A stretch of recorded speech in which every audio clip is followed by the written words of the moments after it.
Hello, YouTubers. I figure I might as well post because I have been seeing a couple of videos lately that were explaining about video games and how things have definitely changed, especially with current console wars and whatnot. I did watch Darkness's 4-point or 4-part video about PC versus consoles and all of them. Now, a couple of points there he did mention about the PC gaming definitely has changed as well as console gaming. And with the PS3, mainly with console, he did bring up a point where there wasn't a whole lot of games that were really exploiting the technology behind it, and there weren't too many exclusives.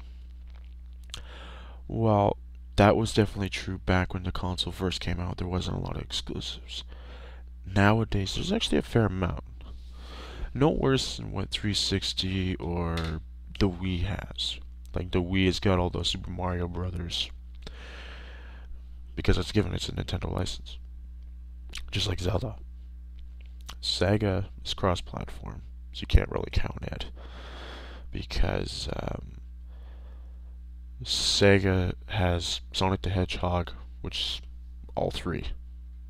Right? Can we get real on that? It is all three. Sega did not just give exclusive rights to the Wii. They did give rights to both PS3 and Xbox. I've actually got the demo on my PS3, which allows me to play Sonic 3. Which I think they call it the Sega Classics Museum. And then on the 360, it's part of the Live Arcade as a separate download. For exclusives, because I do have a PS3, some good ones are Killzone 2. That's a good title. And also exclusive because, just like the first one, exclusive for PS2. Metal Gear Solid 4. That's a good title. As usual, exclusive to Sony. Let's see what else we got here. Cross-platform titles, all of which you can get on a PS3. Ghostbusters, AC/DC Track Pack, Rock Band, Mirror's Edge, and of course Assassin's Creed, all of which are available for both Xbox 360, PC, and PS3. Wet, Star Wars, Burnout, Brutal Legend, both a good combination of RTS meets RPG, some elements. Good music too.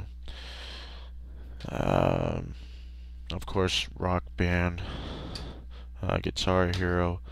Here's another exclusive. It's a revamp on a couple of PS2 titles, the God of War collection. Both are just the PS2 titles revamped for high def. I've played it for a bit. I've been playing the first one. I'm a purist. I like going through the whole first storyline first and then continue into the second one. And then I will probably pick up God of War 3 because it's been anticipated and I played the demo and the demo was wickedly awesome. With these only available on PS3. Another exclusive. Let's see. More Guitar Hero. One thing also, certain games like Batman, they are on all three. There's three main for high def, PC, Xbox, and PS3. One thing is with the PS3 version though, it says exclusive. I don't know if I'll probably lean it up a bit. Play as the Joker. Where the way it works with that is you go through challenges. And then Batman has his own challenges. Joker has his own equal ones. Same basic mechanics to it. Whereas Batman's fighting prison inmates, psychotics, and some upgraded ones with knives, batons, stun tasers. Joker goes through his own, where he fights the guards. Same thing. And then there's a couple of exclusive characters that show up. Batman goes against Victor Zsasz in challenges. whereas Joker goes up against Commissioner Gordon and a couple of the more exclusive guards. Um, oh, of course, Uncharted. Now I bought Uncharted. It came with my PS3 when I bought it, so it's also an exclusive. Uncharted 2 is also an exclusive. Um, of course, Stranglehold for all consoles. Afro for all consoles. What else? Well, that's it for my my PS3 titles right now. But I mean, like if I've got about, I don't know if I have any other ones behind me, but there's 6 right there if you count God of War's 2, but 6 at least. At least within my hand, I can have 6 exclusive titles for PS3. Well, minus the fact that Batman is available for all consoles, but I mean, Joker, you know. And who can't go wrong with Joker, especially played by Mark Hamill. But anyway, back to the other systems. Now, I have played on the Xbox 360. I myself don't have one yet. I may pick one up, may not, especially with the new Jasper chipsets in them. I'll try to avoid not talking to the screen, but here. Move the camera so it's in my way, as it were. Now, he did also, Darkness also mentioned, or Sane Revolution now, but he did mention PS3. There were some finer tunes. The PS3 to me, and some other people, can be construed as not just a gaming console, but also a PC in their own right, as you can install in a secondary OS, and it's not considered modding your console because Sony put it in there. They put an option within the system settings that says install other OS, which is a nice feature if you want to put Linux or a form of Windows or even Mac. This is of the Leopard. You can put Leopard on there or Mac OS. And it's kind of like a laptop in a way, especially with built-in wireless. Granted, the wireless is not bad. Like, I use wireless all the time.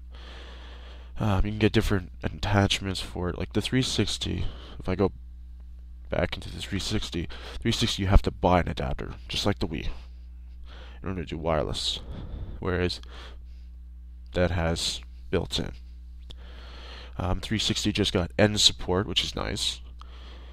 So it means anybody's got an N-type router, and they don't want to have to use G, because G, very high interference, especially with a lot of cordless phones, especially on 2.4 gigahertz frequencies. That's now available. For gaming, it really all depends on what your preference is. Because some people, sure, hardcore gaming, definitely, you can pick up PS3 or Xbox. They both have their finer points.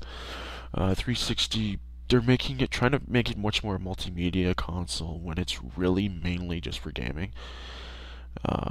Especially with having media center and media streaming from your PC, which the PS3 can do too. They call it media server technology, but it's the same thing. Except with the Xbox, you get media center, which streams the whole interface of the Xbox.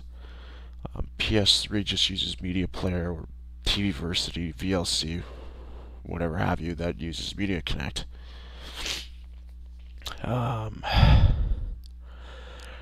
Now, on to PC gaming. Granted, yeah, like with PC gaming, it's still gonna be much more bigger in terms of the game base because of the fact that everybody, well, I shouldn't say everybody, but a good portion do pirate stuff, because it's much easier to pirate for a PC than it is for a console. Even though, like for a console, you can soft or hard mod them if you really want to avoid your warranty. But I like my warranty in the event I get the yellow light of death. I don't want to do that. PC, they can't really do much. The only thing I do like,